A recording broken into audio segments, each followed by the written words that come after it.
નમસ્કાર, કૌશિકના કેલિડોસ્કોપમાં સર્વેનું સ્વાગત છે અને હું છું તમારો કૌશિક મહેતા. આ કાર્યક્રમ તમને ગમતો હોય તો લાઈક કરો, સબસ્ક્રાઈબ જરૂર કરો અને બેલ આઇકન દબાવજો, જેથી તમને નવા કાર્યક્રમની જાણકારી મળતી રહે. નવા સંસદ ભવનનું ઉદ્ઘાટન થઈ ચૂક્યું છે. 90 વર્ષ જૂનું સંસદ ભવન હવે મ્યુઝિયમમાં તબદીલ થવાનું છે. નવા સંસદ ભવનના ઉદ્ઘાટનનો વિવાદ પણ થયો. રાષ્ટ્રપતિના હસ્તે થવું જોઈએ એવો વિપક્ષનો આગ્રહ અને નરેન્દ્ર મોદી ઉપર ઘણા બધા આક્ષેપ. પણ આ બધા વચ્ચે નવા સંસદ ભવનનું ઉદ્ઘાટન થયું છે અને એ ઉદ્ઘાટનની વડાપ્રધાનની જે વક્તવ્ય હતું એની પણ બહુ ચર્ચા છે. એમાં એમણે ઘણા બધા ઇંગિતો કર્યા છે. ભારત જે રીતે વિકાસ પામી રહ્યું છે એની પણ એમણે વાત બહુ આત્મવિશ્વાસપૂર્વક કરી છે. પણ આ જ ક્ષણે જવાહરલાલ નહેરુએ આઝાદી આપણને મળી અને 14 ઓગસ્ટની રાત્રે જે પ્રવચન કર્યું હતું, ટ્રીસ્ટ વિથ ડેસ્ટિની, જે દુનિયાના ઐતિહાસિક ભાષણ, જે 100 ભાષણો ગણાય એમાં એનો સમાવેશ થાય છે. એ વખતે ભારત આઝાદી મેળવી, અંગ્રેજોની બેડીમાંથી મુક્ત થયું, ગરીબી અને અનેક પ્રશ્નો હતા દેશના વિકાસના. આજે 75 વર્ષ પછી આપણે ઘણી મંજિલ કાપી લીધી છે ને ભારત દેશ ઘણો બધો આગળ વધી ગયો છે ને વિશ્વમાં એનું એક વર્ચસ્વ સ્થપાયું છે ઘણી બધી રીતે. પણ આજે નહેરુને એનું કદ ઘટાડવાના પ્રયત્નો થઈ રહ્યા છે. એવી જ રીતે મોદીના પણ કદ ઘટાડવાના પ્રયત્નો થઈ રહ્યા છે, અથવા તો તમે એમ કહો કે મોદી વિરુદ્ધ આગ ઓકવામાં આવે છે, જે કંઈ કહો એ. પણ આ બંને, જવાહરલાલ નહેરુ દેશના પહેલા વડાપ્રધાન અને એમની આભા, એમનું વક્તવ્ય, એમનું વ્યક્તિત્વ, એમનું લેખન કાર્ય, એમની કામ કરવાની સ્ટાઇલ, આ બધું બહુ અદ્ભુત રહ્યું હતું. નહેરુ સાથે કોઈની સરખામણી ન કરવી જોઈએ, પણ સરખામણી થાય છે. કોંગ્રેસે કેટલા મીમ્સ બનાવ્યા, એના જવાબ પણ ભાજપે આપ્યા છે. નહેરુને ઊંચા બતાવ્યા, નરેન્દ્ર મોદીને નાના કદના બતાવ્યા. એવી જ રીતે ભાજપે એનો જવાબ પણ આપ્યો. પણ આપણે આજે વાત કરવી છે આ બે પ્રવચનની, કારણ કે આ બંને પ્રવચનો બહુ મહત્વ ધરાવે છે. નહેરુનું પ્રવચન દુનિયાના શ્રેષ્ઠ પ્રવચનોમાંનું એક છે. શું કામ છે? થોડુંક તમને વાંચીને સંભળાવું. યુટ્યુબ ઉપર આના અંશો મળે છે, જરૂર વાંચજો તમે. અને આખી ટેક્સ્ટ પણ તમને વેબસાઇટ ઉપર તમે સર્ચ કરશો, ટ્રીસ્ટ વિથ ડેસ્ટિની, એટલે મળી જશે. અદ્ભુત પ્રવચન છે. શું એના શબ્દો છે સાહેબ! અને 150-200 વર્ષની ગુલામીમાંથી દેશ આઝાદ થતો હોય ત્યારે પ્રજાને નવી જોમ, જુસ્સો, આશાઓ કઈ રીતે આગળ લઈ જવા, એ આ પ્રવચનની એક ઝલક છે. નહેરુજી કહે છે, કાફી સાલ પહેલે हमने किस्मत के साथ वादा किया था, ट्रीस्ट विथ डेस्टिनी. काफी साल पहले हमने किस्मत के साथ वादा किया था और अब समय आ गया है जब हम अपना वादा निभाए, पूर्ण रूप से या पूरी मात्रा से न सही पर काफी हद तक तो निभाए. मध्य रात्रि की प्रहर के समय जब दुनिया सो रही होगी तब भारत जीवन और स्वतंत्रता के लिए जाग जाएगा. एक पल आता है जो आता है, पर कभी कभार इतिहास में जब हम बाहर निकलते हैं पुराने से नए की ओर, जब एक युग समाप्त हो जाता है और जब एक देश का लंबे समय से दबा हुआ आत्मा को अधिकार मिलता है, बोलने का यह योग्य है कि इस पवित्र घड़ी में हम समर्पण की प्रतिज्ञा कर ले, भारत की और उसके लोगों की सेवा और भी ज्यादा कल्याण मानवता के लिए.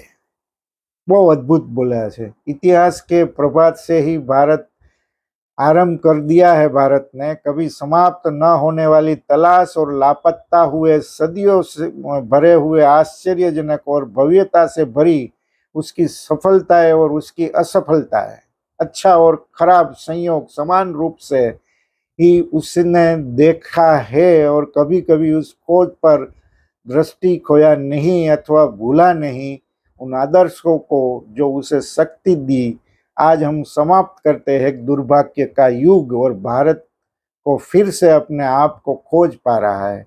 आज हम यह उपलब्धि का उत्सव मना रहे हैं, मगर यह एक कदम, एक अवसर, बृहत विजय और पराक्रम का जो हमारा प्रतीक्षा कर रहा है, एक अक्षर है, एक अवसर है बृहत विजय और पराक्रम का प्रतीक। क्या हम यथेष्ट साहसी, यथेष्ट ज्ञानी है इस मौके को पकड़ लेने के लिए और भविष्य में आने वाली चुनौतियों को स्वीकार करने के लिए? स्वतंत्रता और शासन जिम्मेदारी लेकर आता है। बहुत महत्वની વાત करे, जिम्मेदारी निर्भर करता है इस सदन पर। एक सार्वभौम संस्था भारत के सार्वभौम लोगों का प्रतिनिधित्व करता है। આજના સંદર્ભે ને જોડી શકાય છે।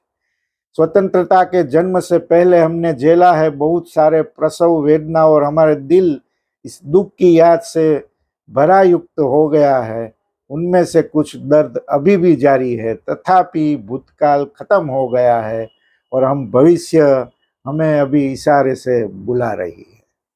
भविष्य नहीं है आसान अथवा आरामदायक, किंतु निरंतर प्रयास करना होगा ताकि हम संभवत परिपूर्ण कर सके बहुत बार लिए हुए वादे और एक जो हम आज लेंगे। सेवा भारत का मतलब सेवा लाखों लोगों को जो दुख भोगते हैं, इसका मतलब यह है कि समाप्त करना गरीबी और अज्ञानता को, और बीमारी और अवसर का असमानता को। हमारे युग के सबसे बड़े महानतम लोगों की महत्वाकांक्षा यह है कि हर एक आंख से अश्रु पोंछना। हो सकता है ये कार्य हमारे लिए संभव न हो, लेकिन जब तक यहाँ आंखों में आंसू और पीड़ा है तब तक हमारा काम खत्म नहीं होगा। और इसलिए हमें परिश्रम और काम करना होगा, और कठिन काम, ताकि हमारे सपनों को हम यथार्थ कर सके। वे सपने भारत के लिए है, किंतु वे विश्व के लिए भी, सब राष्ट्रों के लिए भी, और लोग भी बहुत घनिष्ठ रूप से मिलजुल कर जुड़े हुए हैं। आज उनमें से कोई भी कल्पना नहीं कर सकता है कि वे अलग अलग रह सकते हैं। शांति को अविभाज्य कहा जाता है, ऐसे ही आज़ादी है, ऐसे ही अब समृद्धि और ऐसा ही विनाश भी है। यह विश्व के एक है जिसको अलग अलग टुकड़ों में अब और नहीं बांटा जा सकता है। भारत के लोगों के लिए जिनके हम प्रतिनिधि हैं, आपसे निवेदन करते हैं कि इस महान अभियान में हमारे साथ विश्वास और हिम्मत के साथ जोड़ जाने के लिए। यह समय नहीं है संकीर्ण और हानिकारक आलोचना करने का, समय नहीं है द्वेष या दूसरों की निंदा आरोप लगाने का। हमें निर्माण करना है एक आलीशान भवन मुक्त भारत का, जहां उसके सब बच्चे निवास करेंगे।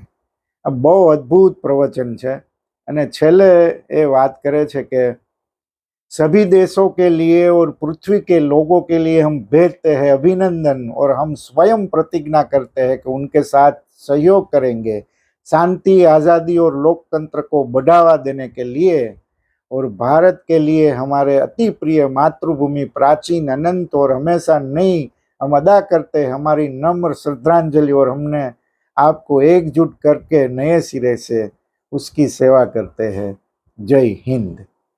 આવું સરસ નહેરુનું પ્રવચન જેટલી વાર તમે સાંભળો એટલી વાર સાહેબ તમને અંદર એટલા બધા સ્પંદનો જાગે નવા ભારતના નિર્માણ માટે। આ ટ્રસ્ટ વિથ ડેસ્ટિની નહેરુનું પ્રવચન, અને પીએમ મોદી એ જે સંસદ ભવનના ઉદ્ઘાટન વખતે જે વાત કરી, नरेंद्र मोदी એમણે એમ કહ્યું કે देश की विकास यात्रा में कुछ पल अमर हो जाते हैं। 28 मई ऐसा ही दिन है। उन्होंने कहा कि सिर्फ एक भवन नहीं है ये, बल्कि 140 करोड़ भारतवासियों की आकांक्षा और सपनों का प्रतिबिंब है। आज का दिन विशेष देश के लिए शुभ अवसर है। आजादी के 75 वर्ष पूरे होने पर देश अमृत महोत्सव मना रहा है। इस महोत्सव में भारत के लोगों ने अपने लोकतंत्र को संसद के इस नए भवन का उपहार दिया है। आज सुबह ही संसद भवन परिसर में सर्वपंथ प्रार्थना हुई। मैं सभी देशवासियों को भारतीय लोकतंत्र के इस स्वर्णिम पल की बधाई देता हूँ। नई संसद आत्मनिर्भर भारत का साक्षी बनेगा। ये विश्व को भारत के दृढ़ संकल्प का संदेश देता है। हमारे लोकतंत्र का मंदिर है ये। नया संसद भवन योजना के यथार्थ से, नीति के निर्माण से, इच्छा शक्ति को क्रिया शक्ति से, संकल्प को सिद्धि से जोड़ने वाली अहम कड़ी साबित होगा। ये नया भवन हमारे स्वतंत्र सेनानी के सपनों को साकार करने का माध्यम बनेगा। ये नया भवन आत्मनिर्भर भारत के सूर्योदय के साक्षी बनेगा। ये नया भवन विकसित भारत के संकल्पों की सिद्धि होते देखेगा। ये नया भवन नूतन और पुरातन के सह अस्तित्व का भी आदर्श होगा। आ रीते एमणे जे भारत छेल्ले कहे छे भारत एक लोकतांत्रिक राष्ट्र ही नहीं, लोकतंत्र की जननी भी है। भारत आज वैश्विक लोकतंत्र का भी बहुत बड़ा आधार है। लोकतंत्र हमारे लिए सिर्फ एक व्यवस्था नहीं है, एक संस्कार है, एक विचार है, एक परंपरा है। हमारे वेद हमें सभाओं और समितियों के आदर्श सिखाते हैं। महाभारत जैसे ग्रंथों में गणों और गणतंत्रों की व्यवस्था का उल्लेख मिलता है। हमने वैशाली जैसे गणतंत्रों को जी कर दिखाया है। हमने भगवान बसवेश्वर के अनुभव मंडपा का गौरव माना है। नेहरू અને મોદી કોઈ સરખામણી કરવાનો અહીં ઉપક્રમ નથી। બંને પ્રવચનો એની જગ્યાએ મહત્વ ધરાવે છે, પણ ટ્રીસ્ટ વિથ ડેસ્ટિની દુનિયાના વિશ્વના શ્રેષ્ઠ ભાષણોમાંનું એક છે। આજે 75 વર્ષ પછી આટલું વિકસિત ભારત થયું છે। હજી ઘણી બધી સમસ્યાઓ છે જે નહેરુએ ગરીબી, નિરક્ષરતાની જે વાત કરી, લોકોના અશ્રુ લૂછવાની વાત કરી, એ કામ પણ હજી અધૂરું છે, ઘણું બધું બાકી છે। અને આ લોકશાહીનું નવું મંદિર છે તેમણે કહ્યું કે નરેન્દ્રભાઈએ, એ જ રીતે આ લોકશાહીના મંદિરમાં લોકોના પ્રશ્નોની ચર્ચા થાય, દેશના હિતની ચર્ચા થાય, રાષ્ટ્રના હિતની ચર્ચા થાય, દુનિયાની ઘટનાઓ વિશે પણ ચર્ચા થાય, અને ભારત વિશ્વગુરુની જે કલ્પના છે એ તરફ વધારે ને વધારે ડગલા માંડે, એ માટેની જવાબદારી સત્તા પક્ષ અને વિપક્ષ બંનેની છે। ભૂતકાળમાં જે થયું એ ભૂલી જઈ અને આગળ વધવાની આ ક્ષણ છે। એવું થશે ખરું? સવાલ મનમાં થાય છે, જવાબ સમય આપશે। આભાર, ફરી મળીશું।